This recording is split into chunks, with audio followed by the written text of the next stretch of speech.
जय जय राम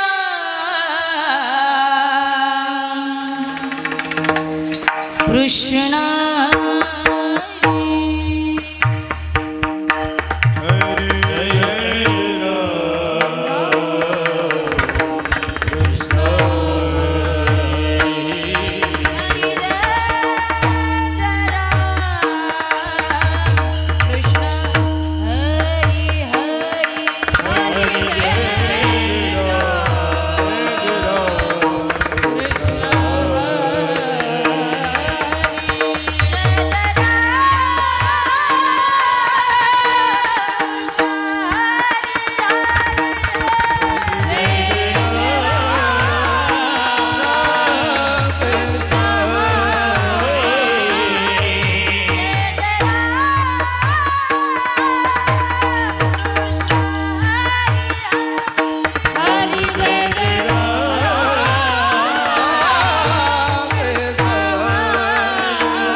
रूप पाहता लोचनी सुख झाले हो सजनी सुख झाले हो सजनी साजनी सुख झाले हो सजनी रूप पाहता लोचनी सुख झाले हो सजनी सुख झाले हो सजनी सुख झाले हो सजनी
चित्ती मातेची या चित्ती अवघी बाळकाची व्याप्ती देह विसरे आपुला जवळी घेता शिण गेला दावी प्रेम भाते आणि अंगावरी चढते देह विसरे आपुला जवळी घेता शिण गेला तुका संता पुढे पायी झोंबे लाडे कोडे देह विसरे आपुला जवळी घेता शिण गेला विठ्ठल विठ्ठल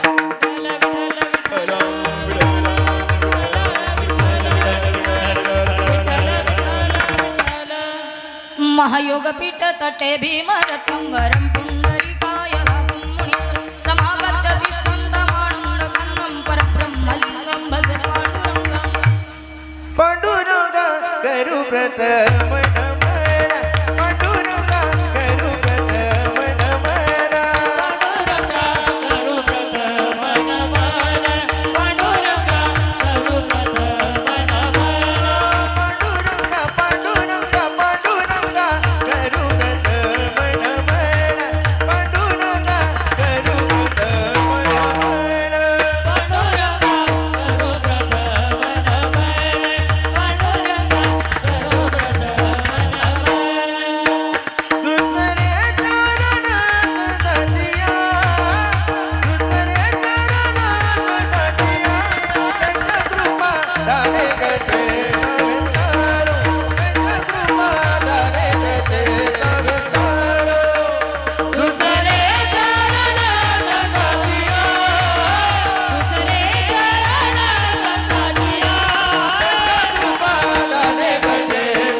दुसरे चरण संतांची त्यांच्या कृपादाने कथेचा विस्तारू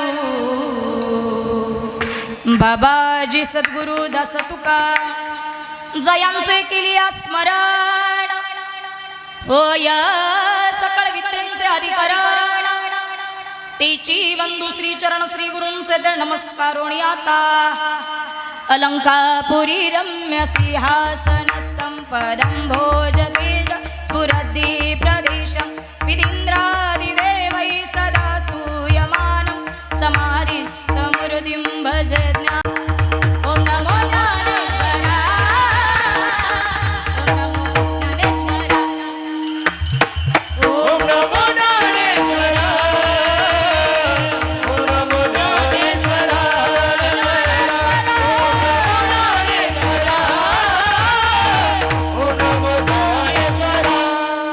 करुणा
तुमचा अनुग्रह लाधलो पावन झालो चराचरी मी कळा कुसरी काहीच नेने बोलतो वचने अति भाविका एका जनार्दनी तुमचा दास त्याची आस पुरवावी नमो सद्गुरु तुकया ज्ञानदीपा नमो सद्गुरु सच्चिदानंद रूपा नमो सद्गुरु भक्त कल्याण मूर्ती नमो सद्गुरु भास्करा पूर्ण कीर्ती ब्रह्मानंदं परमसुकरं केवलं ज्ञानमूर्तिं द्वन्द्वातीतं गगनसदृशं तत्त्वमस्यादिलक्ष्यम् एकं नित्यं विमलमचलं सर्वदी साक्षीभूतं भावातीतं त्रिगुणरहितं सद्गुरु तं नमामि शान्तकारं भुजगशयनं पद्मनाभं सुरेशं विश्वाधारं गगनसदृशं मेघवर्णं शुभांग्यं लक्ष्मीकान्तं कमलनयनं योगिर्विद्यादिगम्यं वन्दे विष्णुभवहरं सर्वलोकैक्यनाथं वसुदेवं सुतं देवं कंसचानूरमर्दनं देवकी परमानन्दं कृष्णं वन्दे जगद्गुरु विठ्ठल विठ्ठल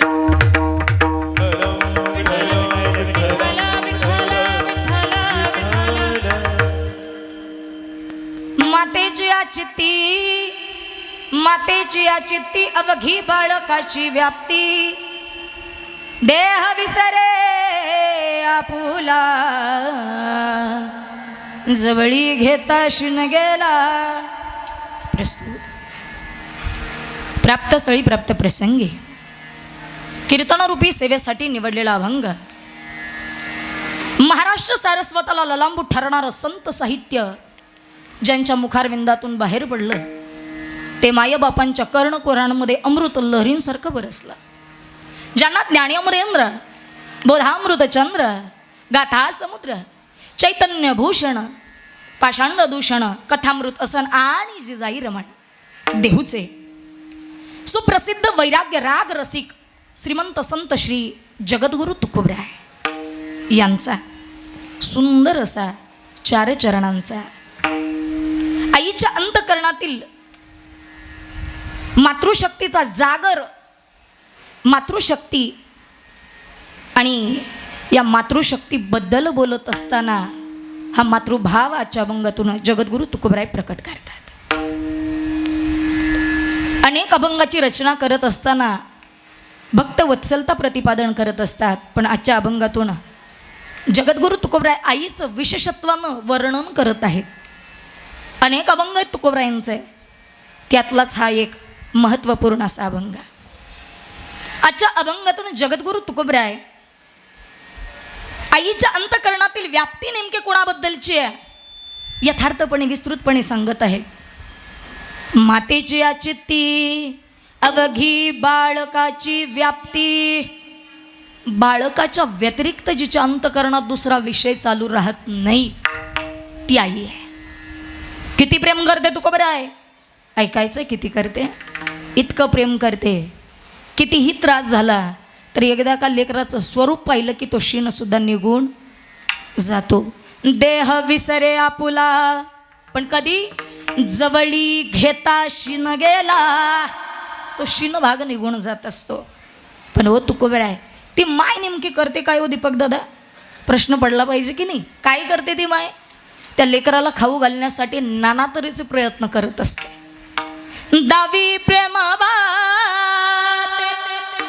आणि अंगावरी चढते ती लेकरू तिच्याशी सलगी करू पाहत असतं ती त्याच्या पाठीमागं एक एक घास चिवताईचा खाऊ घालण्यासाठी धावत असते दही भाताचा तो घास लेकराच्या साठी ठेवत असते हातामध्ये वाटी घेऊन पाठीमागं धावत असते मग तुकोबराय म्हणतात जशी ती माय आहे तशी आमची सुद्धा एक माय आहे अनेक ठिकाणी पांडुरंगाला सुद्धा आई म्हटलेलं आहे साधू संतांनी पण आजच्या अभंगात मात्र जगद्गुरु तुकोबराय आई नेमकं कोणाला म्हणतात जिनं जन्म दिला तिला माय म्हणतात हे वेगळं आहे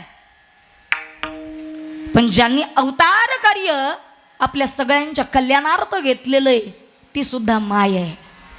आणि ती माय म्हणजे संत रूपी माय. आणि म्हणून तुकोबराय म्हणतात त्या आईच्या जवळ गेल्याच्या नंतर आम्ही तिला मिठी मारायला प्रयत्न करतो, पण वैभव दादा मिठी तिच्या कमरेला बसत नाही, कारण आमची उंची छोटी आहे.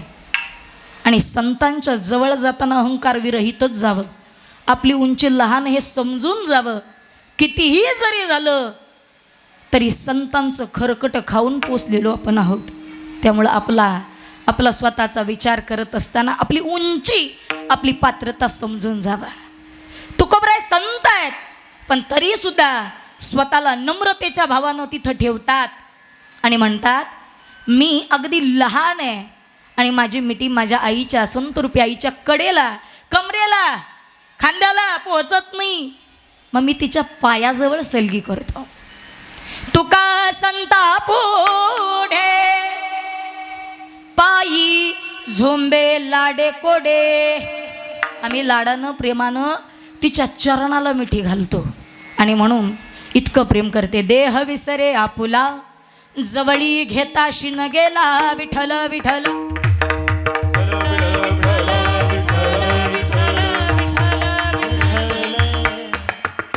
आपल्या समोर अभंगाचा भावार्थ म्हणण्याचा अल्पसा प्रयत्न.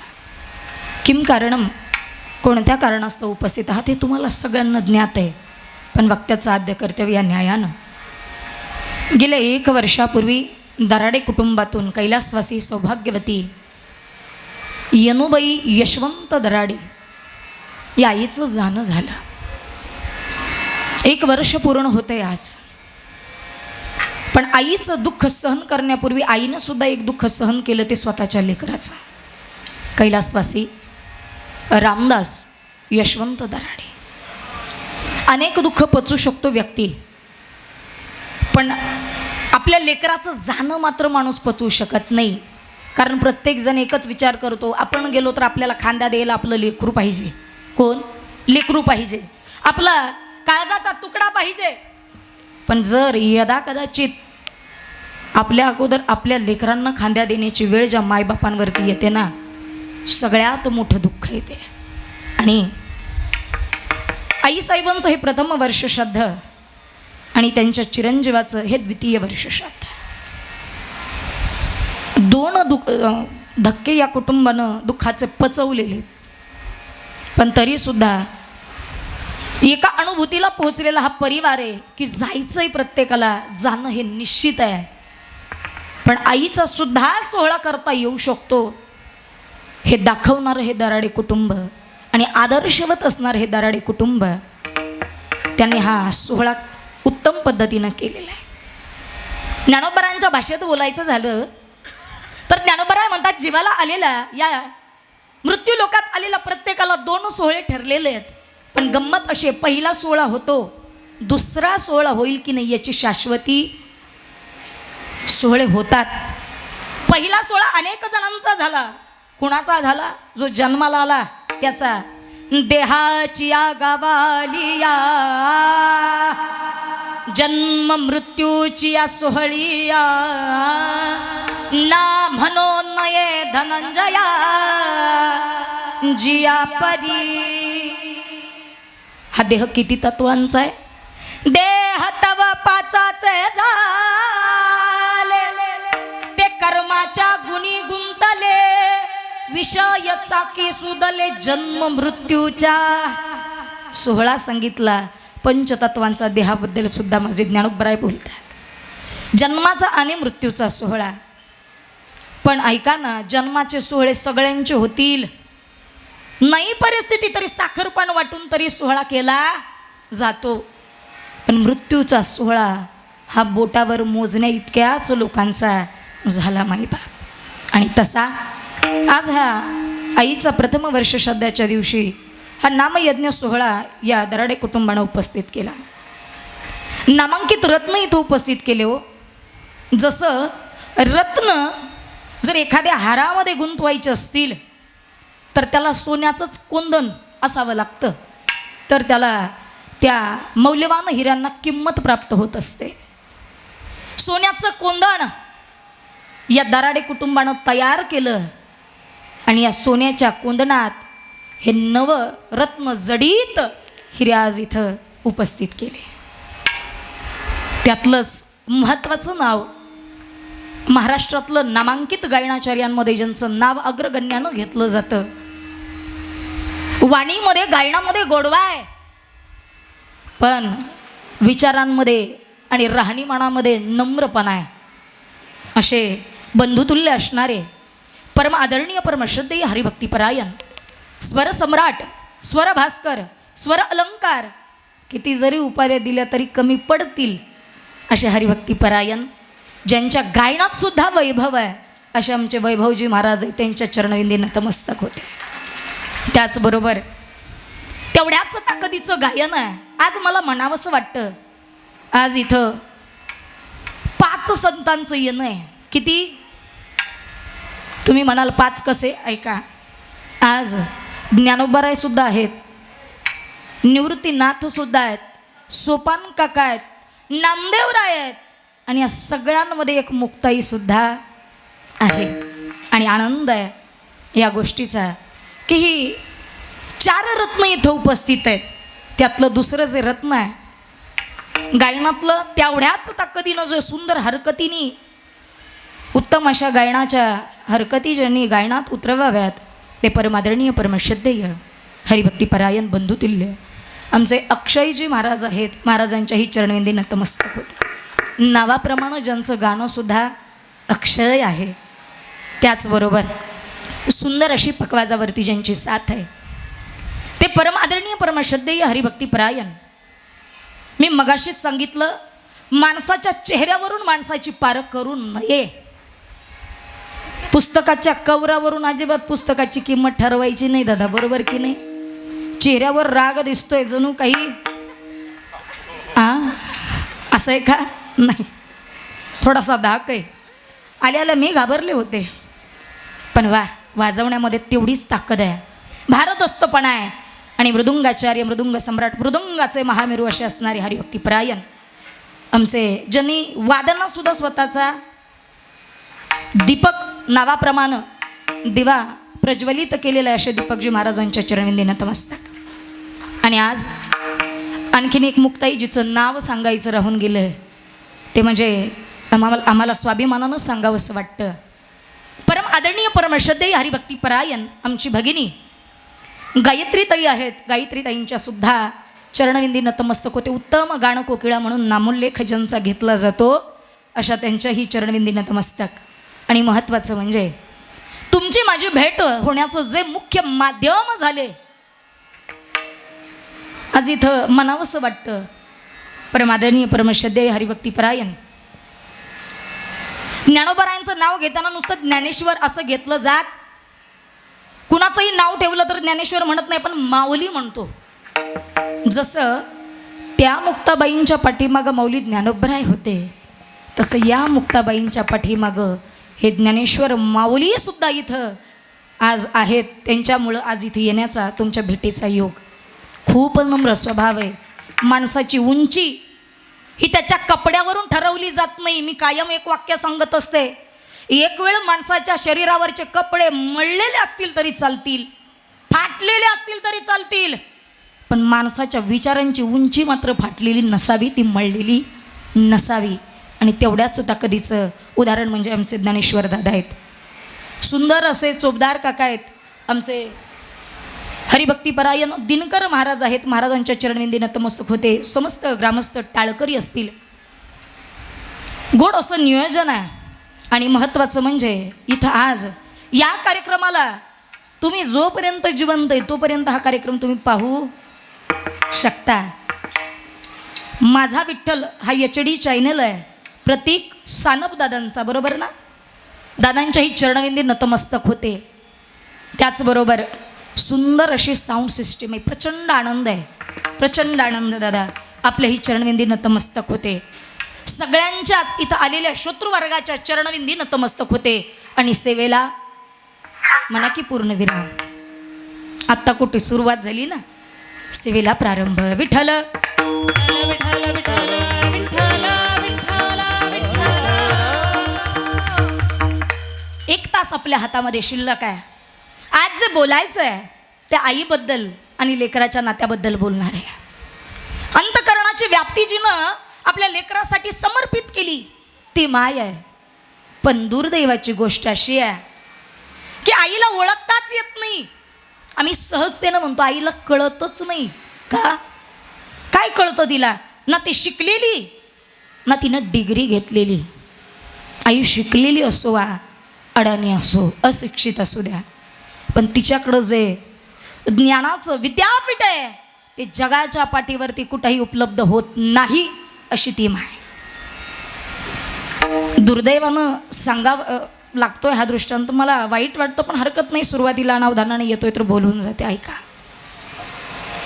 मुंबईतली एक घटना घडली. मायबाप फ्लॅटमध्ये राहणारे एक कुटुंब आहे. पती तरुण वयात मरण पावला. व्यसनाधीन होता. व्यसनाच्या आहारी जाऊन अनेक कुटुंब उद्ध्वस्त झाली. खूप व्यसनाधीन माणसं जगायला लागली. हो, आयुष्य 60 वर्ष जगणारा तिशीत आला व्यसनामुळं. आयुष्य कमी झालं ते व्यसनामुळं. आणि याही पती व्यसनाच्या आहारी जाऊन स्वतः प्राण गेले, दगावला. तारुण्यात वैधव्य प्राप्त झालं आणि पदरी एक 4-5 वर्षाचं लेकरू आहे. खरा घडलेला प्रसंग आहे. वर्तमान पेपरमध्ये आलेली घटना आहे. एवढंसं 5-6 वर्षाचं लेकरू पदरात आहे. त्याचं पालनपोषण करणं गरजेचं आहे. म्हणून आईनं 4 घरची धुनी भांडी केली. का? कारण दुसरं काय काम करणार आहे ती? ना ती शिकलेली ना काही जगाचं ज्ञान. बस स्वयंपाक करणं धुणी भांडी करणं एवढं येत होतं. 4 घरची भांडी घेतली. भांडी कपडे करायची, धुणं भांडी करायला जायची. स्वतःचा आणि लेकराचा उदरनिर्वाह करण्यासाठी एकमेव ते साधन होतं. लेकराला जगवत होती. अनेक संकटांचा सामना करत होती ती माय. पण अजिबात कुठंसुद्धा लेकराच्या आशेला अजिबात बाजूला सारलं नाही. मन मारण्यासाठी कधी त्याला तत्पर केलं नाही. प्रत्येक गोष्टीचा हट्ट ती पुरवत होती.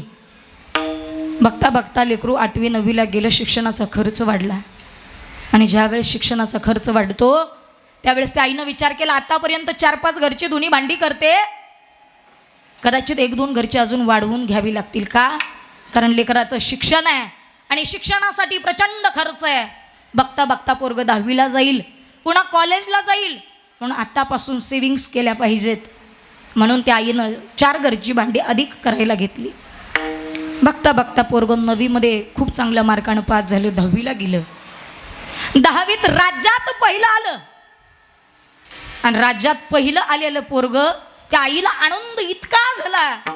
ज्यांच्या घरी धुणी भांडी करायला जात होती तिथं आदरानं सांगायची माझं लेकरू राज्यात पहिलं आलं. मैत्रिणींचे फोन यायचे, सखू काय नशीब काढलंस ग. पती तारुण्यात गेला पण किती अपार मेहनत करून लेकराला शिकवलंस. तुझ्या कष्टाचं चीज झालं. पोरगं 11वी-12वीचा खर्च गेला. 12वीचं शिक्षण झालं.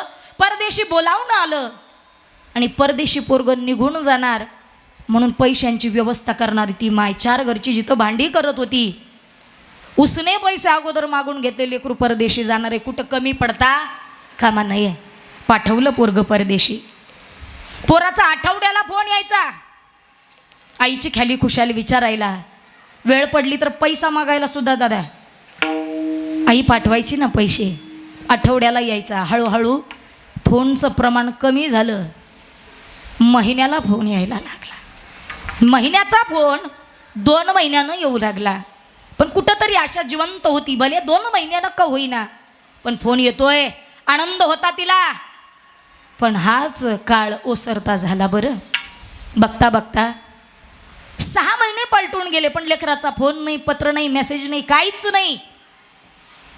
आईला चिंता लागली. का करत नसेल? काही अडचणीत असेल का? काही पैशांची कमी भासत असेल का? काही अडचणीत आहे का? 6 महिन्याचा बघता बघता 1 वर्षाचा कालावधी गेला. पोस्टमन दादाकडे जावं. पोस्टमन दादाला विचारावं, दादा लेकराचा फोन नाही पण किमान पत्र तर आलं का बघावं. दादानं सांगावं, नाही ना ताई, आता इतकी पत्र पोहोचवतो पण नाही ना कुणाचं पत्र किंवा काही आलेलं. मग 1 वर्षाचा कालावधी लोटला. त्याच्या येण्याकडं डोळे लावून आस लावून बसलेली ती माय शेवटच्या श्वासापर्यंत त्याची वाट बघत होती.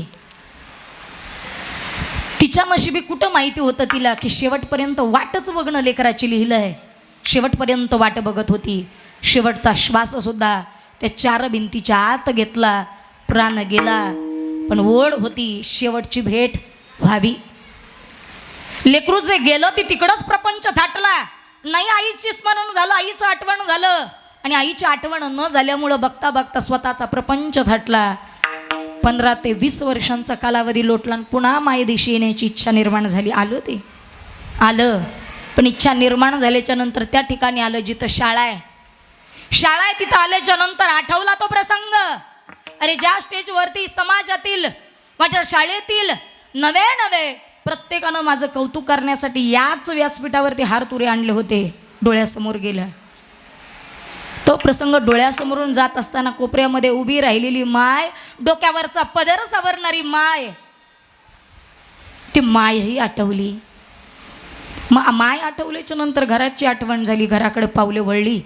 घराकडं आला, पाहिलं तर गवत उंच वाढलेलं आहे. का? कारण आता माय शहरातली रूम विकून कधीच गावाकडे परतली होती, आणि ज्या घरात राहत नाही कोणी तिथं जाळ्या जळमट प्रचंड वाढलेले आहेत, गवत वाढलेले. पोरगं आलं, बघितलं त्या घरात, जुन्या आठवणी जाग्या झाल्या. घरात गेला, पण दादा घरात गेल्याच्या नंतर एक गोष्ट पुन्हा आठवली. ज्या आईनं तीळ स्वतःचं रक्त आटवून आपल्यासाठी नाना तऱ्हेचे कष्ट केले, ती माय आठवली. पण एक सांगू का, 15 ते 20 वर्षानंतर माय आठवून काय उपयोग होईल हो? ज्यावेळेस ती जिवंत होती, शेवटची एकदा भेट जरी झाली असती तर तिचा मरणाचा प्रवास सुखाचा झाला असता गड्या. पण नाही ना, दुर्दैव त्या आईचं.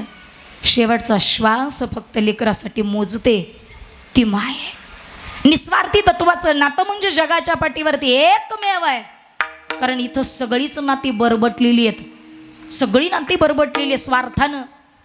तुमच्या जवळ पैसा आहे तोपर्यंत या समाजातील प्रत्येक माणूस माझा म्हणून तुमच्या जवळ चिकटायला येणार. पण ज्या दिवशी खिशातला पैसा संपेल त्या दिवशी तुमची चौकशी सुद्धा करायला कुणीही येणार नाही. वास्तव आहे. म्हणून मी कायम सांगत असते, माणसं तीच आपलीशी करा जी तुमच्या संकटाच्या वेळेस जवळ येतात, तुमच्या सुखाच्या वेळेस जवळ येतात. ती नाही जवळ केली तरी चालतील, पण दुःखाच्या काळात स्वतः धावून येतात अशी माणसं जवळ करा. आणि दुःख सांगत असताना सुद्धा कुणाही समोर सांगू नये दीपक दादा. कारण हे जग असं आहे वैभव दादा की हे दुःख तुम्ही ऐकू नये. लोक दुःख रडून ऐकतात आणि सुख समजून तुमचं दुःखाचं भांडवल करून जगामध्ये विकतात अशी लोक आहेत. पण मी हे नाही वाक्य सांगणार, याच्या पुढचं एक सांगेन. आपलं दुःख कुणाच्याही समोर मांडू नका, कारण दुःखाचं भांडवल करणारे जगाच्या पाठीवर प्रत्येक ठिकाणी टपलेली माणसं आहेत.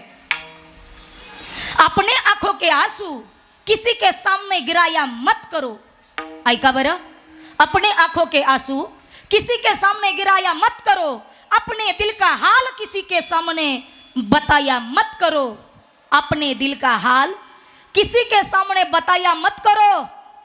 मुट्ठी में नमक लेके चलते हैं लोग. कळलं का तुम्हाला? मुट्ठी में नमक लेके चलते हैं लोग. अपना जख्म किसी को दिखाया मत करो, दिखाया मत करो. जखम दाखवली की मलमपट्टी करणारे कमी आहेत, पण मीठ चोळण्यासाठी खूप आहेत. म्हणून सावध राहा. या जगाच्या पाठीवरती निस्वार्थी तत्वाचं नातं म्हणजे माय आहे. कुठलीच अपेक्षा नाही लेकरानं काहीतरी घेऊन यावं, अजिबात नाही. करीना बा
एकदा जोरदार टाळी वाजवा या सगळ्यांसाठी.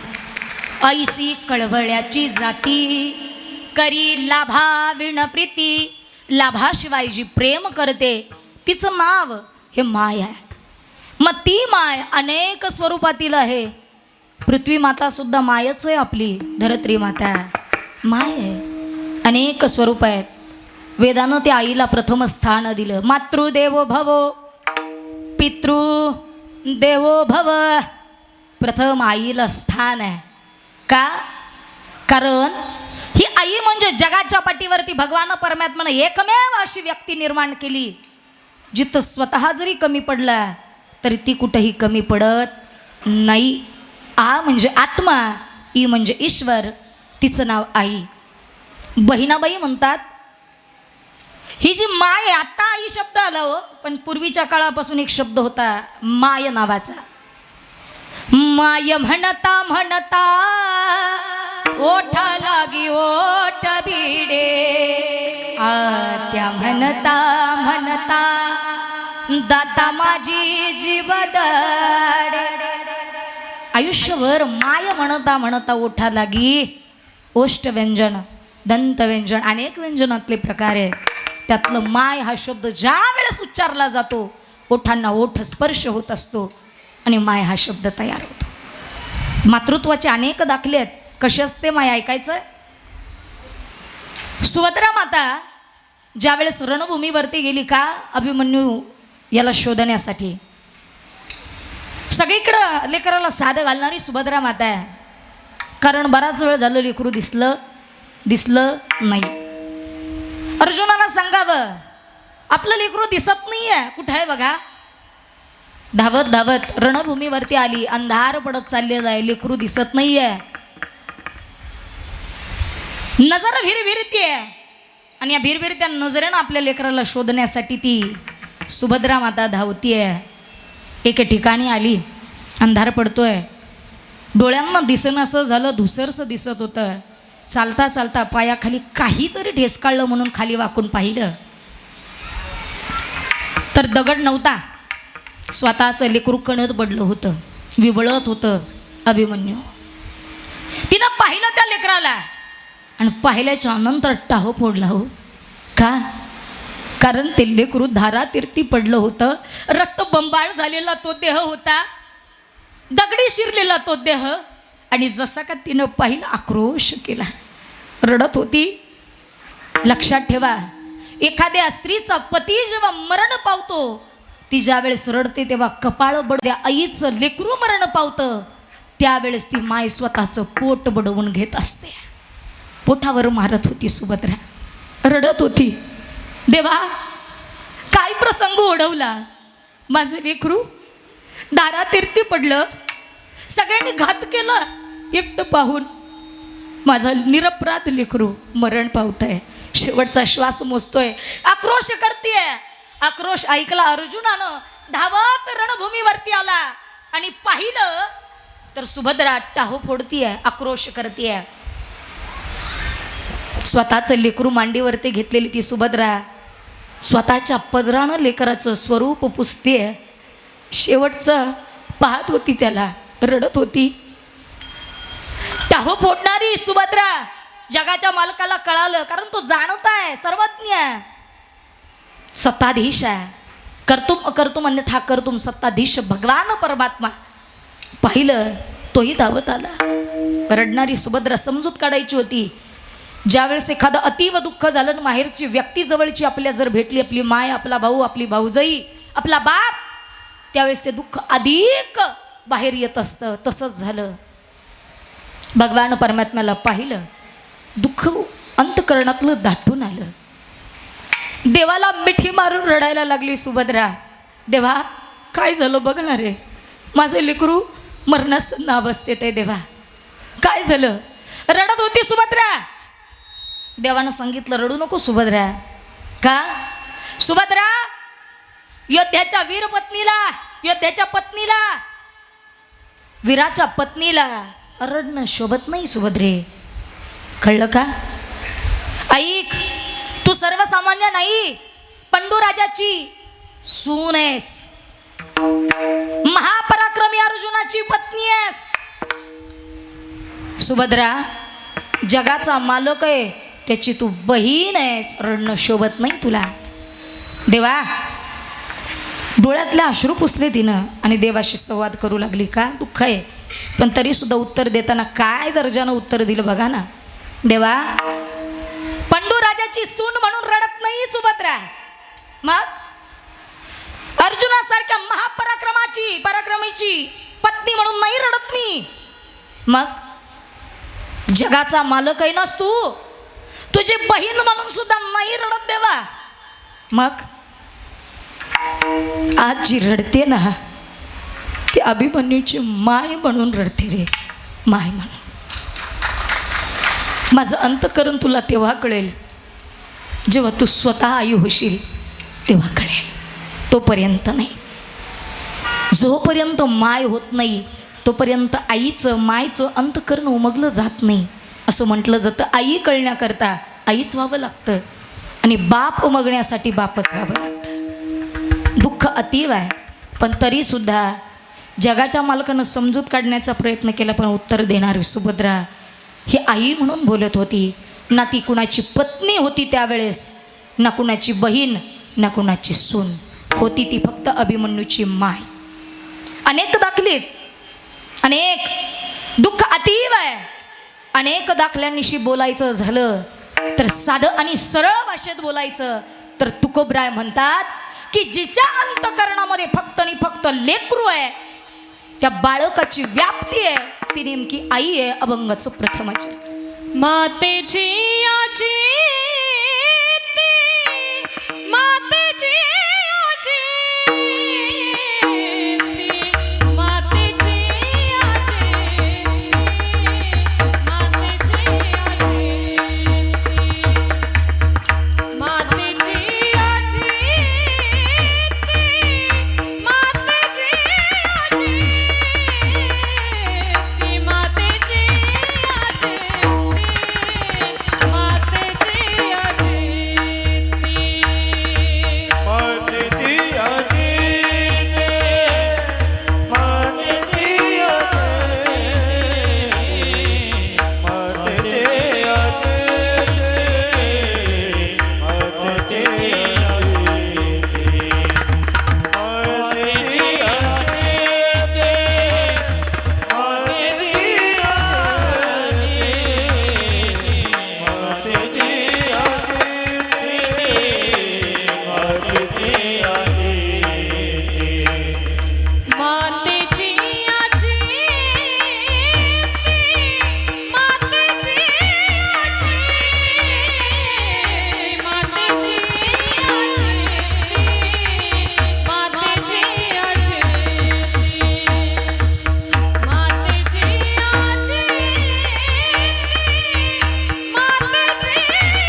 मनापासून वाजवा बरं टाळी.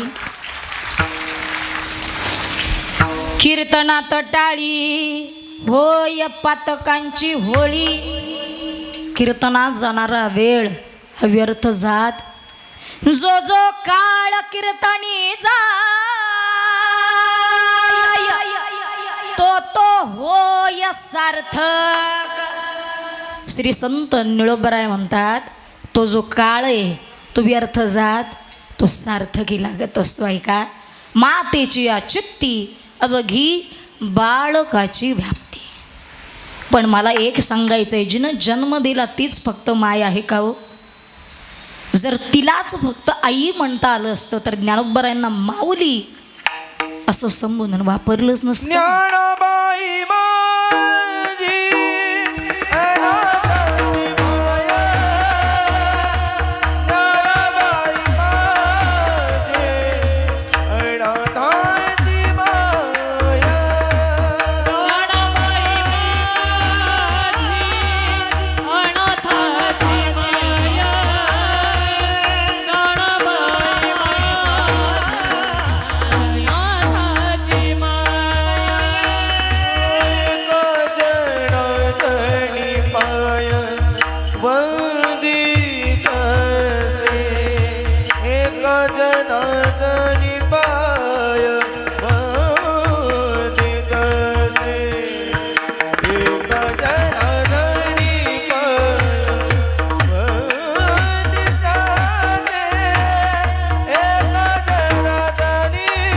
पाय वंदित से.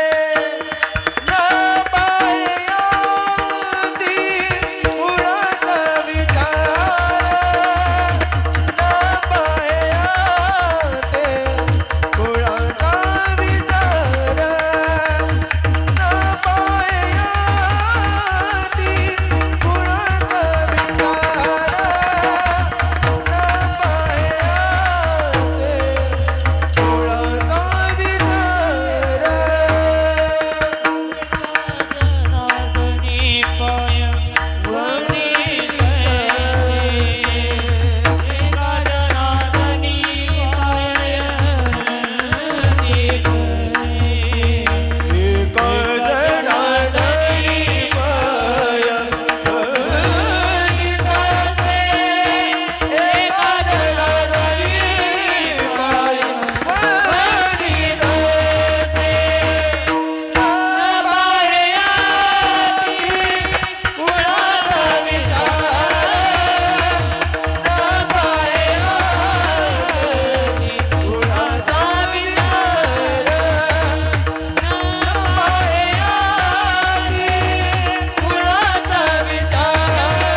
ज्ञानाबाई माझी अनाथाची माय.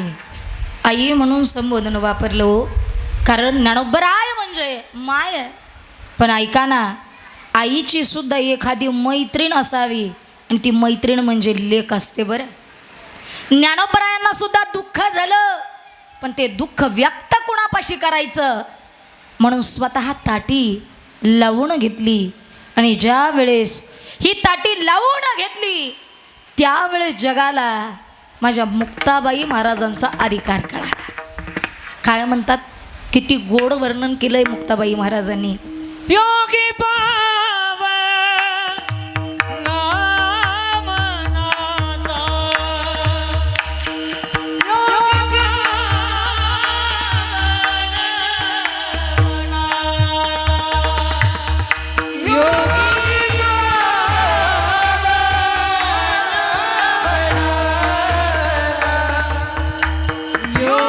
पावन आयुष्यभर ज्यांनी समाजाची अवहेलना स्वीकारावी, समाजानं दिलेला त्रास सहन करावा आयुष्यभर. अरे जगाच्या कल्याणात संतांच्या विभूती देह कष्टरीती परोपकारे आयुष्यभर समाजासाठी झटणारे संत आहेत. पण नाही जगू दिलं या समाजाने. मायबाप गेले ना, नाना तरीचा त्रास दिला रे ज्ञानोबरायांना. नाही विचार केला त्यांच्या वयाचा, नाही विचार केला त्यांच्या परिस्थितीचा, नाही विचार केला त्यांच्या कोवळ्या मनाचा. आज आम्ही महाराज मंडळी झुकतो ना, ते साधू संतांच्या आश्रयावर. बरं, त्यावेळेस पोटाला भाकर तुकडा सुद्धा कुणाला दया आली नाही देण्यासाठी, पण तरी सुद्धा समाजासाठी शेवटचं जेव्हा दान मागण्याची वेळ आली ना, स्वतःसाठी मागायचं होतं, पण ते दान सुद्धा समाजासाठीच मागितलं. ते ज्ञानोबा समजूत काढणाऱ्या मुक्ताबाई महाराज आहेत. काठी लावून घेतली समाजानं दिलेल्या त्रासाबद्दल. मनात दुःख झालं होतं. विटाळलेल्या जगाचं तोंडच पाहायचं नाही आणि आपलं तोंड समाजाला दाखवायचं नाही. योगी पावन मनाचा. आणि मुक्ताबाई महाराज म्हणतात, त्यानं नेमके कोणत्या भूमिकेत असलं पाहिजे. साहे अपराध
सुरुवातीला ज्या वेळेस अधिकारवाणीनं बोलत होती तेव्हा ती बहीण या नात्यानं बोलत होती. हो, पण कळालं बहीण म्हणून सांगितल्यानंतर नाही ऐकणार माझा ज्ञानादादा.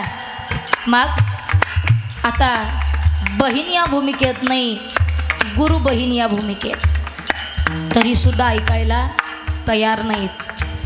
आता रागावल्या मुक्ताबाई समजूत काढत होत्या. कळालं आतापर्यंत बहीण या नात्यानं सांगितलं, पण माझा अधिकार लहान पडतो ना, ऐकणार नाहीत. आता आईच्या भूमिकेत आहेत आणि आईच्या भूमिकेतून अधिकारवाणीनं सांगावं, साहे अपराध जनाचा.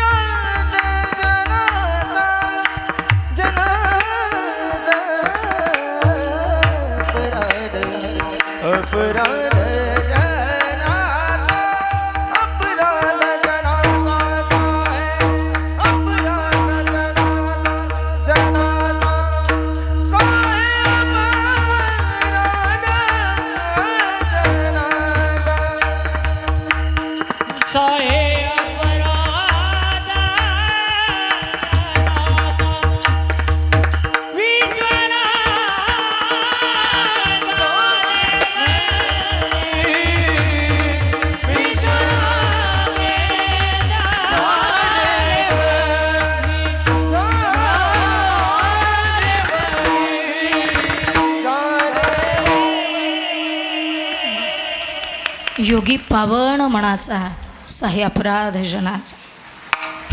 किती गोड अधिकारवाणीनं बोलतात ना मुक्ताबाई. सत जेने भावे जग बोलने सोसावे, कोणी कोणा शिकवावे, सार शोधो निया घ्यावे,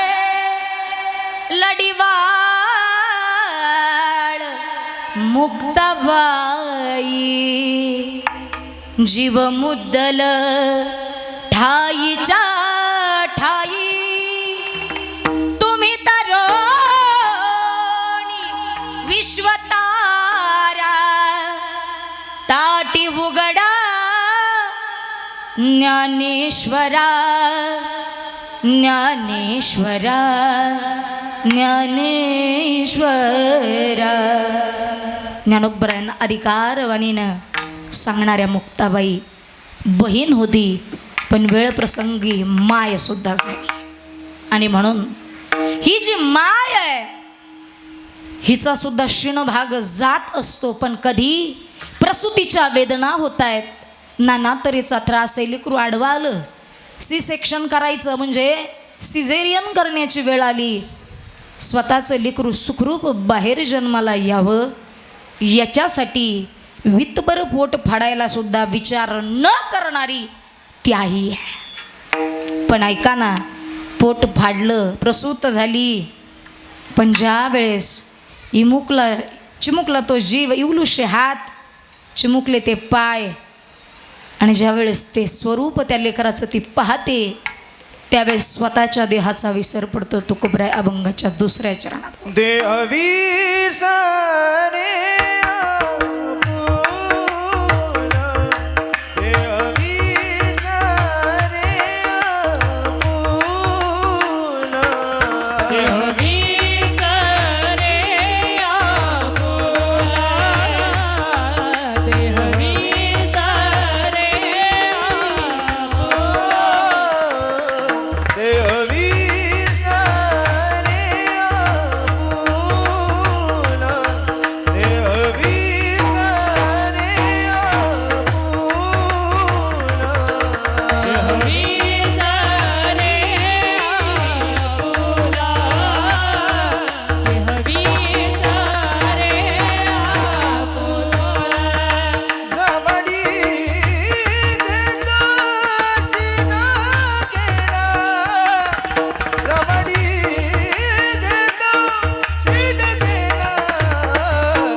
वाजवायची असेल तर मनापासून वाजवावी, नाही तर कुचकी टाळी वाजवूच नाही.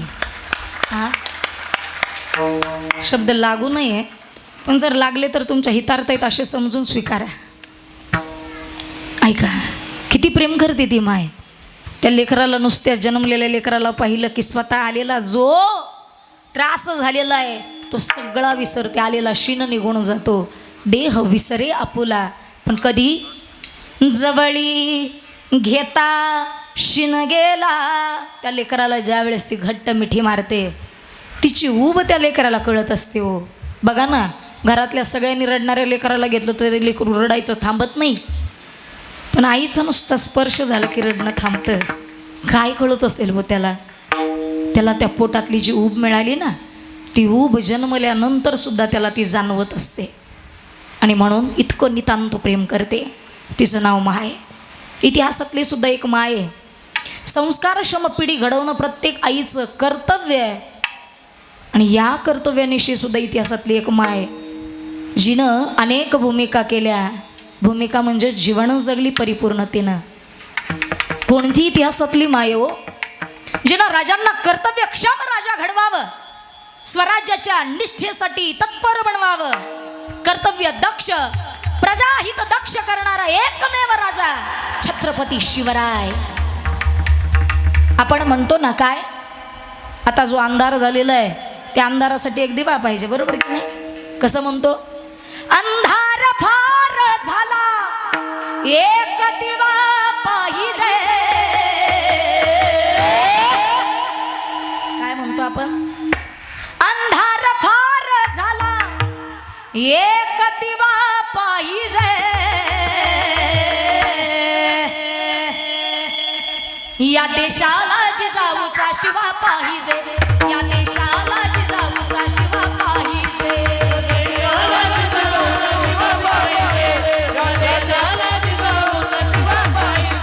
अंधार फार झाला एक दिवा पाहिजे. अंधार फार झाला एक दिवा पाहिजे. क्षत्रिय माणूस सिंहासनाधीश्वर महाराजाधिराज योगीराज श्रीमंत श्री श्री श्री छत्रपती शिवाजी महाराज की हर हर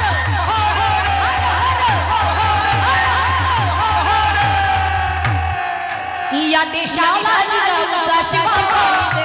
या देशाला जिजाऊचा शिवा पाहिजे.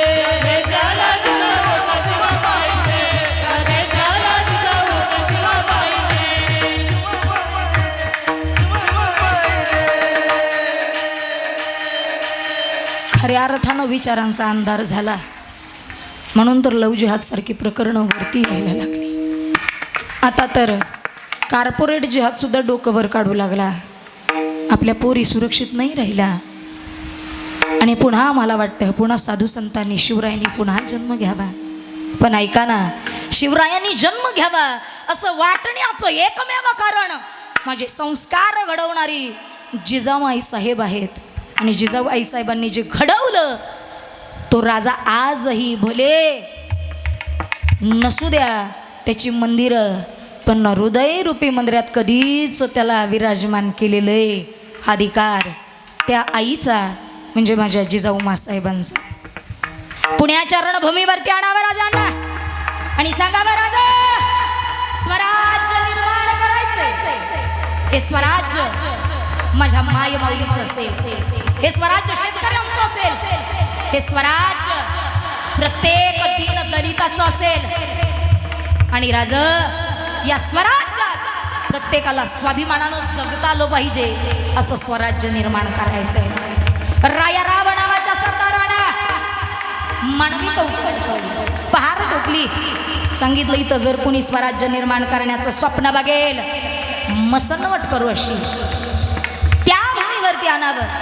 जिथं गाढवाचा नांगर फिरवलेला आहे त्या अपवित्र केलेल्या भूमीवरती सोन्याच्या नांगरानं ती भूमी नांगराईला लावावी अशी माझी आई म्हणजे जिजाऊ मासाहेब. दुसरी एक आई झाली माझ्या भगवान बाबांची.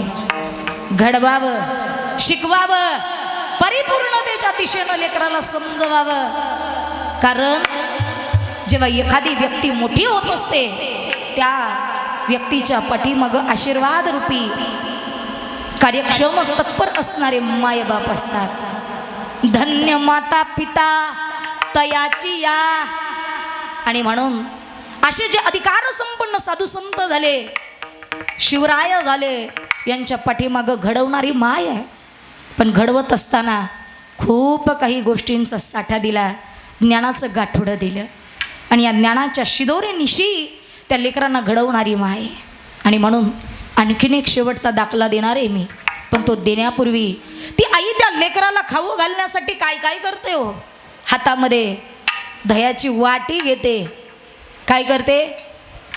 आणि हेच तुकोबराया अभंगाच्या 3ऱ्या चरणात सांगतात. दावी प्रेम भाते, दावी प्रेम भाते, दावी प्रेम भाते, दावी प्रेम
एकदा जोरदार टाळी वाजवा या ताईसाठी.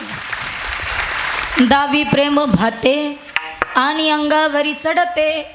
त्या लेकराला खाऊ घालण्यासाठी ती आई हातामध्ये भाताची वाटी घेते आणि लेकराच्या पाठीमागं धावत असते. ज्ञानोबराय म्हणतात, लळे याची या बाळका किरटी, गवसनी करुणी स्नेहाची दिठी, आणि खेळता पाठोपाठी माऊली धावे. ती आई त्या लेकराला खाऊ घालण्यासाठी नाना तऱ्हेचे अट्टहास करते. आणि त्या लेकराला भरवत असताना ते लेकरू एवढं खोडील आहे, इतकं खोडील असतं. आई जेवढं जवळ जाते तेवढं ते आणखीन धावायला सुरुवात करतं. त्याला वाटतं काहीतरी गंमतच चालू आहे. ते धावतं, अंगाशी सलगी करू पाहतं. हे मातृत्वाचा दागिना फार मोठा आहे हो. आयुष्यात सगळी नाती सांभाळता येतात, पण मातृत्वाचं नातं पराकोटीचं आहे.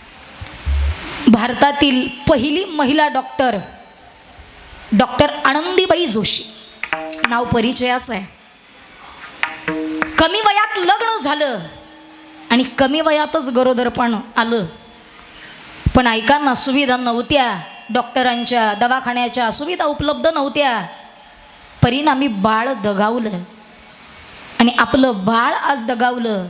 त्या दगावलेल्या बाळाचं अतीव दुःख आनंदीबाईंना झालं आणि हे दुःख पचवू शकल्या नाहीत. पण त्यातनं बाहेर येण्यासाठी ऐका, दुःख तुम्हाला तुमच्यातली पावर कमी करायला नाही, तुमच्यातली कार्यक्षमता ओळखून दाखवण्यासाठी येतात. कार्यक्षम घडवत असतात आपल्याला. म्हणून सांभाळा जरा. अनेक जण आत्महत्येच्या दिशेनं जायला लागली, दुःख पचवता येत नाही, माणूस सहजतेनं नैराश्येत चालला. ऐका ना, संकट येऊ द्या. संकट आल्याशिवाय सुद्धा आपली व्हॅल्यू आपल्याला कळणार, आपली कार्यक्षमता आपल्याला कळत नाही. म्हणून धैर्य सर्वस्य साधनम, patience is the solutions to everything. प्रत्येक गोष्टीवरचा मार्ग संयम आहे, धैर्य आहे. आणि त्या धैर्यानं तुम्ही राहायला शिका. हे धैर्य बाणलं पाहिजे अंगी, आणि हे धैर्य आई शिकवत असते. आनंदीबाई जोशींनी विचार केला असता तर नसत्या झाल्या डॉक्टर, त्याच दुःखाला कवटाळून बसल्या असत्या. पण त्यांनी विचार केला, अरे आज मी एका लेकराला गमावलं, त्याचं काय दुःख आहे हे मला माहिती आहे, आणि माझ्यासारखं कुणावरती तर हे दुःख येऊ नये याच्यासाठी सातत्यानं परिश्रम केले. वैद्यकीय क्षेत्रातील अभ्यास करून पदवी प्राप्त केली आणि भारतातील पहिल्या महिला डॉक्टर म्हणजे डॉक्टर आनंदीबाई जोशी. मातृत्व देतं, काय देतं? सगळं काही देत असतं. तुमच्यातील ऊर्जा प्रदान करत असतं मातृत्व. तसं अनेक दृष्टांत आहेत, पण या दृष्टांतातला शेवटच्या दृष्टांताकडे आपण जातोय, जो सगळ्यांच्या परिचयाचा असेल, कारण नाव तरी किमान परिचयाचं आहे. कोणतं नाव आहे मी मध्यांतरात आल्यानंतर सांगणार आहे. एक छोटंसं लेकरू आहे, त्या लेकरानं संघर्ष केलाय. त्यानं आपल्या आई वडिलांनी केलेला संघर्ष सुद्धा डोळ्यानं पाहिलाय. पण ऐका ना, एक दिवसाचा प्रसंग आहे. आईच्या जवळ ते लेकरू जातं. आईनं काम सांगितलेलं असतं, राजा शेजारची काकू आहे बरं, त्या काकूच्यातून एक लुगडं घेऊन यायचं आहे का, आपल्या घरात लग्न आहे आणि आपली परिस्थिती नाही ना नवीन घ्यायची, लुगडं पाहिजे. ज्याच्याकडं चांगली परिस्थिती आहे ना त्यानं मातू नये बरं का. आपल्याकडं श्रीमंती आहे ना, श्रीमंतीचा गर्व असावा, पण तो इतकाही अतिगर्व नसावा की गरिबाला तुच्छ लेखता यावं, काही कामाचं नाही. तुमच्याकडं श्रीमंती आहे, श्रीमंती तेव्हा शोभून दिसते तुमच्या दानामध्ये. तुम्ही काहीतरी दानधर्म केला तर त्या श्रीमंतीला वेगळा साज, वेगळा रंग उपलब्ध होत असतो. त्या लेकरानं विचार केला, आईनं सांगितलंय, तत्काळ धावत गेलं शेजारच्या काकूकडं. काकू, आईनं लुगडं मागितलंय हो. त्या काकूला थोडासा श्रीमंतीचा गर्व होता. पेटी उघडली, कारण पूर्वीच्या वेळी कपाटं नव्हती, पेट्या होत्या, आणि पेट्यांना कुलपं असायची. मला वाटतं नथी मारी होती, तिलाही दुःख झालं होतं. तिच्या मनात आलं, नसतं पाठवलं तर फार बरं झालं असतं, फाटकं तर फाटकं घालून गेले असतं तर बरं झालं असतं, पण माझं लेकरू रडले का लुगड्यासाठी. तिचं हृदय भरून आलं, पण डोळ्यातले अश्रू दाखवले नाहीत. जर मी रडले तर माझं लेकरू कोलमडून पडेल. नाही रडली ती माय, समजवत होती आहे त्या लेकराला, लेकरा गरिबी वाईट नसते रे, गरिबीत कोण कसं वागतं हे फक्त लक्षात ठेवायचं असतं. गरिबी नाही, गरिबी घडवते, गरिबी माणसाला लढायला शिकवते. गरिबी माणसातलं माणूस पण जिवंत ठेवत असते. गरिबी वाईट नाही, गरिबी चांगली आहे. पण आई ती काकू असू दे ना, म्हणू दे भिकारी, म्हटले म्हणून काय आहोत का? बरं म्हटली तर म्हटली, एवढं काय वाईट वाटून घ्यायचं आहे. समजून सांगणारी आई होती. आई खूप काही सांगत असते, ऐकून घेण्यासाठी कान तेवढे तुमच्याकडे पाहिजेत. बरं त्या दिवशी त्या लेकराने एक वचन दिलं आईला. आई स्वतःच्या डोळ्यातले अश्रू पुसले. आई सांगत होती ना समजावून, आई आज एका लुगड्यासाठी त्या काकूकडं जावं लागलं, नाना तऱ्हेचे शब्द ऐकून घ्यावे लागले. माय एक दिवस असा आणीन, इतका मोठा होईल, इतका मोठा होईल की अख्खं कपाट भर जरी लुगड्यांनी तुझं होईल ग माय, करून दाखवेन. बोले तैसा चाले, त्याची वंदावी पाऊले. जसं बोलले तसंच जीवन जगले. ताजा दृष्टांत आहे, ताजा वृत्तांत आहे. ती व्यक्तिमत्व म्हणजे साधारण नाही. नावलौकिक झाला भारतभर. डॉक्टरेट क्षेत्रातील प्लास्टिक सर्जन म्हणून ज्यांचा नामोल्लेख केला जातो ते डॉक्टर विठ्ठलराव लहाने. त्यांचं हे जीवन चरित्र आहे. साधारण नाही व्यक्ती. माणूस मोठा होतो पण उगाच मोठा होत नाही, कष्ट खाव्या लागतात. आणि ज्या वेळेस डॉक्टर झाले त्यावेळेस जसं ते बोलले होते तसं लुगडं पहिल्या पगारातून घेऊन आले आणि सांगितलं आई तुझ्यासाठी. त्यांनी सांगितलं त्या कपाटात अनेक लुगडे आहेत, आता तिला प्रश्न पडतो यातलं नेसावं कुठलं. एवढ्यावर थांबत नाहीत ते म्हणतात तब्बल 14 तास ऑपरेशनच्या थिएटरमध्ये असतो. क्षीण येतो, पण हा क्षीण जाण्याचं आणि ऊर्जा प्रदान होण्याचं ठिकाण म्हणजे माझी माय आहे. कसं 14 तास ऑपरेशनच्या थिएटरमध्ये आहे, दमलेलो आहे, अन्न खाण्यासाठी सुद्धा फुरसत नाही आहे माझ्याजवळ. पण मी ज्या वेळेस हॉस्पिटलमधून घरी येतो दरवाजाची बेल वाजवतो आणि दरवाजा उघडण्यासाठी माझी माय दारात असते, जिच्या डोक्यावर पदर आहे, कपाळावरती रुपयासारखं ठसठशीत कुंकू आहे, काष्टा घातलेली, नखात नथ असलेली माझी माय माझ्या डोळ्यासमोर उभी राहते. तिला एकदा घट्ट मिठी मारतो, एकदा मारलेली घट्ट मिठी 14 तासांचं शीण काढून टाकते. आणि पुन्हा तब्बल 14 तास मी ऑपरेशनच्या थिएटरमध्ये काम करू शकतो. एवढी ताकद, एवढी ऊर्जा मला माझ्या आईकडून मिळते. हे सांगणारे डॉक्टर विठ्ठलराव लहाने. कधीही मुलाखत आहे का? कधीही आपली माणसं मोठी करायला शिका. का? कारण आपलीच माणसं आपल्यासाठी धावून येणार आहेत गड्या, आपलीच येणार आहेत. म्हणून सांभाळा माणसांना, अहंकार बाजूला त्यागा. का? 4 दिन की जिंदगी है, 4 दिन की जिंदगी है, हंसी खुशी काटले, मत किसी का दिल दुखा, दर्द सबके बाटले, कुछ नहीं है साथ जाना. काय घेऊन जाणार आहे आपण? कुछ नहीं है साथ जाना, एक नेकी के सिवा कर भला होगा भला. गाठ अपने बांधले, गाठ अपने बांधले. आणि म्हणून जीवन चांगलं जायचंय, एक दिवस प्रत्येकाला जायचंय, पण जात असताना सावध व्हा गड्या. आणि सावध होऊन पांडुरंगाचं भजन करा. कसं करायचं त्याचं भजन? सगळ्यांनी हात वरती घ्या मायबाप. आज आमच्या या दराडे कुटुंबातील यनुआईसाठी, अरे मला माहिती नाही किती संपत्ती या दराडे कुटुंबानं कमावली असेल, माहित नाही किती प्रॉपर्टी त्यांच्या नावावरती, त्यांची मुलं आहेत, पुतण्या आहेत, नातवंड आहेत, खूप मोठा परिवार आहे. माहित नाही किती संपत्ती त्यांच्या नावावरती आहे. पतिदेव आहेत त्यांचे, बहीण आहे, सगळी नाती आहे तिथं. पण एक सांगू का, त्यांनी किती सातबाऱ्यावरती संपत्ती कमवली हे नाही पाहायचं मला. मला आज इथंच त्यांची संपत्ती दिसली गड्या, या सगळ्या आपतेष्टांच्या माध्यमातून. सगळी जण आहे, घ्या हात वरती. मी बोलायला लागले म्हणून लगेच खाली घेतले तुम्ही हात. थोडासा होऊ दे ना त्रास, काय हरकत आहे. कारण शेवटला होणारा त्रासापेक्षा आता झालेला त्रास फार चांगला आहे.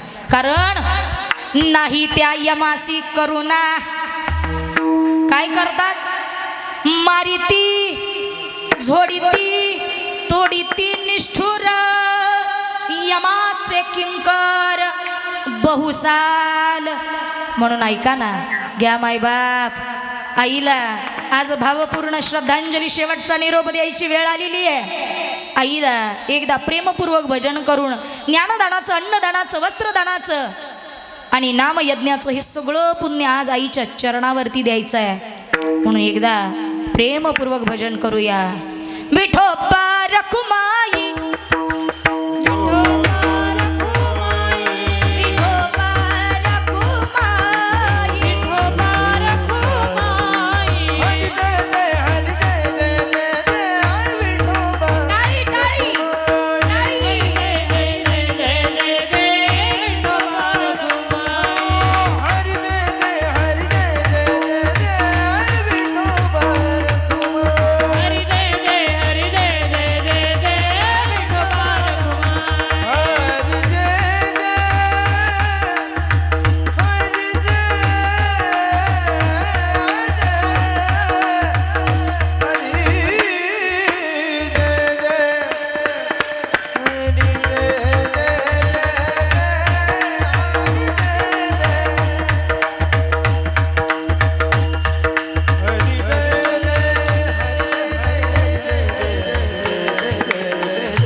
कीर्तन आपलं एकदा मनापासून हात दादा शूटिंग घ्या या सगळ्यांचं घ्या हात वरती आवाज फक्त तुमचा आला पाहिजे घ्या मायबाप पाठीमागचे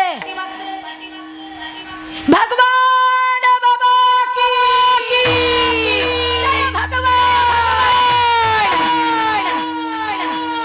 एकदा जोरदार टाळी वाजवा या सगळ्यांचं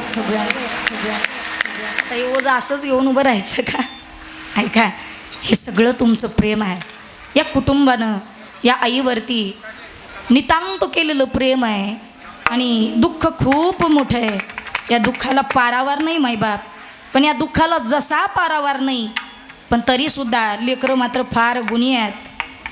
आईच्या पश्चात गंगा भागीरथी शिवबाई सखाराम दराडे, श्री यशवंत सखाराम दराडे पती, सौ किसनबाई यशवंत दराडे बहीण, श्री नवनाथ यशवंत दराडे मुलगा, बाजीराव दादा मुलगा, सौ कमलताई मुलगी, सौ शालिनी सून, सौ वंदना सून आहे. आणि आमच्या रामदास दादांचं कुटुंबाचा विचार करायचं म्हटलं तर कुमारी वेदिका मुलगी आहे, चिरंजीव तन्मय, चिरंजीव प्रणव पुतण्या, चिरंजीव आर्यन, कुमारी संध्या, कुमारी साक्षी आणि कुमारी प्रगती.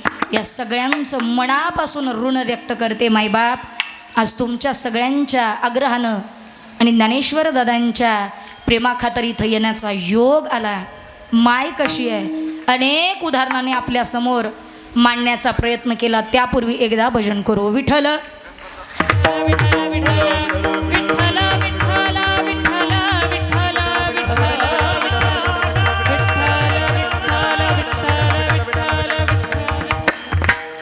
शेवटची आई सांगणार आहे आणि कीर्तन संपलं. मला माहिती आहे वेळ झालेली आहे. कशी असते? ममतेची मूर्ती होती माझी आई, ममतेची मूर्ती होती माझी आई. आयुष्यभर जिच्या अंतःकरणात कळवळ आहे. आज सगळ्या लेकी बाळी रडतील. भावाचं दुःख सहन केलं, आईचंही जाणं सहन करतोय हो. कुटुंबातलं नेतृत्व जाणतं झाड कोलमडून पडलं आमच्या आयुष्यातलं आहे ना. तोपर्यंत नितांत प्रेम करा ग. जिवंत माणूस एकदा मातीच्या आड गेला ना पुन्हा नाही दिसत हो.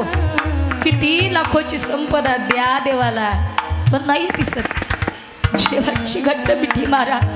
काय माहिती शेवटची मारलेली मिठी शेवटची ठरेल नाही सांगू शकत. बेल्यानंतर घट्ट मिठी मारून रडू आपण, पण बोलायला आपली माय नसेल हो. आहे तोपर्यंत नितांत प्रेम करा. कुरडया पापड देणारी माय आठवते, भाकर तुकडा ओवाळून टाकणारी माय आठवते. तुम्हाला खरं सांगू, रोज आम्ही कीर्तनाच्या क्षेत्रात रोजचा प्रवास आहे ताई. रोज आपण गायनाचार्य दादा सगळेजण इथं, दीपक दादा, वैभव दादा, अक्षय दादा रोजचा प्रवास करतो. नाही माहिती कधी काळाच्या जबड्यात जाऊ. पण खरं सांगू का, आपल्याला आठवणीनं जगाच्या पाठीवर स्वार्थपणे नाही निस्वार्थीपणे जर कोण फोन करत असेल तर आपली ती माय आहे. नाही कार्यक्रमाच्या व्यस्ततेमुळं उन्हाळी सामान करता येत माय मुंबईवरून सगळं तयार करून हातानिशी पाठवते. ही माझी आई आहे. तशीच आमची वेणू आई आहे बरं. इथं समाजाला प्रत्येक लेकी बाळीच्या अंतःकरणात तिची माय आठवेल ग. का आठवेल माय? कारण ती शिकलेली नव्हती हो. समाजाला कसं ज्ञान प्रेरित करावं समाजाकडून, हे समाज स्वार्थी आहे पण माझी माय निस्वार्थी आहे. ओतप्रोत ज्ञानाचा जरा आहे ना, आहे ना. प्रेमानं मिठी मारा ग. शेवटची अंतकरण भरून येईल आज या दराडे कुटुंबाचं. किती धक्के पचवावे देवा, देवा तुझा माझा कार्य वैराकार आणि दुःखाचे डोंगर दाखविसी. आईच्या ऋणातून उतराई होता येत नाही. कसं पांग फेडू तिचं, कसं फेडायचं आयुष्य. जरी तिच्या चरणावरती ओवाळून टाकलं तरी ते कमी पडेल. इतकं इतकं इतका भरभरून प्रेम करते. तिचं नाव माय आहे. नितांत प्रेम करते हो, भरभरून करते. पत्नी हे नातं काय आहे असं म्हटलं जातं तारुण्यात. एखाद्या स्त्रीचा पती जाऊ नये आणि वयस्कर असताना वृद्धपणात कुणाची पत्नी जाऊ नये. आणि हे दोन्ही संकट आज या कुटुंबावर आहेत. वृद्ध काळामध्ये पत्नी निघून गेली आणि तारुण्यात आमच्या रामदास दादांचं जाणं झालं. मुलगा निघून गेला. त्यांची धर्मपत्नी असेल इथं. आयुष्यभर जन पतीसोबत सुखात दुःखात साथ दिली ती पत्नी आहे. वेणू आईला सौभाग्यवतीचं मरण आलं, पण ऐका ना, खूप संसारातील धक्के पचवले माझ्या माईनं. काडीला काडी जोडून प्रपंच केला. येताना संसार करत असताना एक भांड असेल हो आलेलं, पण एका भांड्याची कधी हजारो भांडी केली सांगता येत नाही. पैशाला पैसा लावून, पैशाला पैसा जोडून जिनं संसार केला ती आई आहे, आणि तिचे उपकार नाही फेडता येत. कसं पा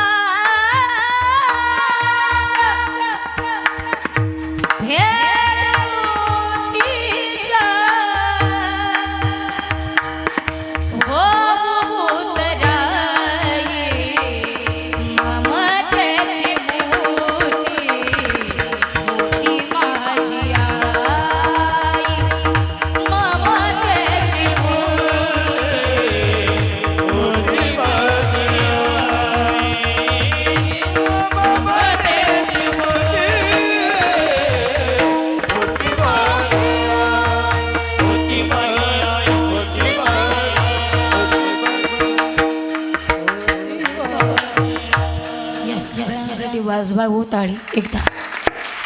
खूप साधना आहे यांची, खूप साधनेनं ही मंडळी इथं उपस्थित आहे. ऐका, आयुष्यभर सांभाळते तिचं नाव माय, शेवटच्या श्वासापर्यंत लेकराचा विचार करते तिचं नाव माय, म्हणून सांभाळूया. तुकोबराय म्हणतात आमची सुद्धा एक माय आहे, जी पंढरपूरची सुद्धा आहे, आणि जी संत सुद्धा दोन आईचं आहे. एकच आई जिचं नाव आहे पांडुरंग परमात्मा. जनाबाई महाराज सुद्धा त्या आईला प्रेमानं हाक मारतात. ये ग ये ग ये ग ये ग ये ग विठाबाई माझ्या पंढरीचे आई. ये ग ये ग ये ग ये ग विठाबाई माझ्या पंढरीचे आई. ये ग ये ग ये ग ये ग विठाबाई माझ्या पंढरीचे आई. ये ग ये ग ये ग ये ग विठाबाई माझ्या पंढरीचे आई. अभिमानी चंद्रभागा तुझे चरणीची गंगा.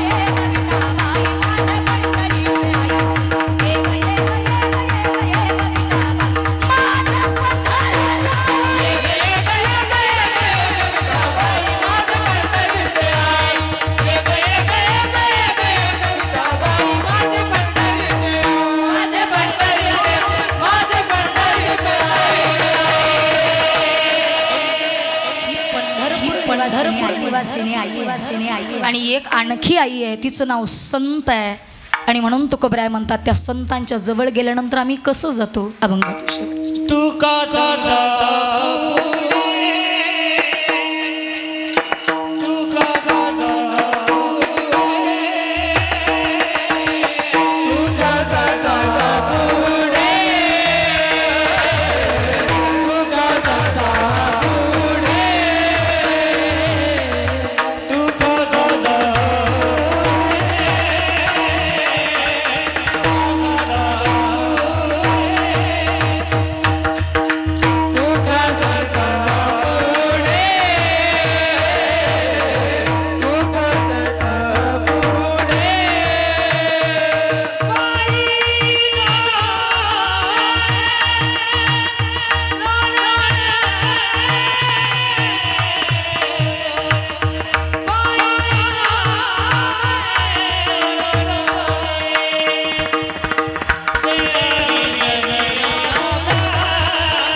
एकदा जोरदार टाळी. तुकोबराय म्हणतात, तुका संता पुढे पायी झोंबे लाडे कोडे. मी संतांच्या जवळ गेल्याच्या नंतर पायाच्या जवळ झोंबतो, लाडानं त्यांच्याजवळ सलगी करू पाहतो आणि मी मिठी मारतो, ती पायाला बसते, कारण संत मोठे आहेत, मी लहान आहे. तुका संता पुढे पायी झोंबे लाडे कोडे, देह विसरे आपुला जवळी घेता. शिण गेला झालेली सेवा साधू संतांच्या चरणावरती समर्पित करते. ज्यांच्यामुळे इथे येण्याचा योग आला त्यांच्याही चरणविंदी नतमस्तक होते. सगळ्याच गायनाचार्य असतील, मृदुंगाचार्य असतील, साऊंड सिस्टीमवाले दादा असतील आणि महत्त्वाचं म्हणजे माझा विठ्ठल HD चॅनलचे सर्व आमचे प्रतीक सानप दादा आहेत. आनंद आहे आणि खरंच सगळ्यांनी त्यांच्या चॅनलला सबस्क्राईब करूया. लाखोंमध्ये करोडोंमध्ये त्यांचे सबस्क्रायबर वाढू द्या, फॉलोअर्स होऊ द्या. यासाठी प्रत्येकानं स्वतःचं काहीतरी कॉन्ट्रीब्युशन देऊया, म्हणून प्रत्येकानं लाईक, शेअर आणि सबस्क्राईब करूया. ऐका, आपली माणसं मोठी करत चलूया. आणि ऐका महत्त्वाचं वाक्य शेवटचं ज्ञानोबरायांच्या भाषेत आपल्या सगळ्यांचा निरोप घेते. न्यूनते पुरते अधिकते सरते करोनी घेयावे हे तुमते विणवितू असे. प्रभू तुम्ही महेशाची मूर्ती, मी दुबळा अर्चित असे भक्ती बोल जरा जरी गंगावती स्वीकाराल की. साळुंखी मंजुळ बोलतसे वाणी, शिकविता किंवा बोलविता धनी वेगळाची. पुनश्च एकदा सगळ्यांच्या चरणविंदी नतमस्तक होते. आपण आनंदपूर्वक कीर्तन श्रवण केलं आणि मलाही याचा आनंद मिळाला. पुनश्च एकदा झालेली सेवा साधू संतांच्या गुरुवर्यांच्या चरणावरती समर्पित करते आणि वाणीला इथंच पूर्णविराम. ज्ञानेश्वर माऊली, ज्ञानराज माऊली.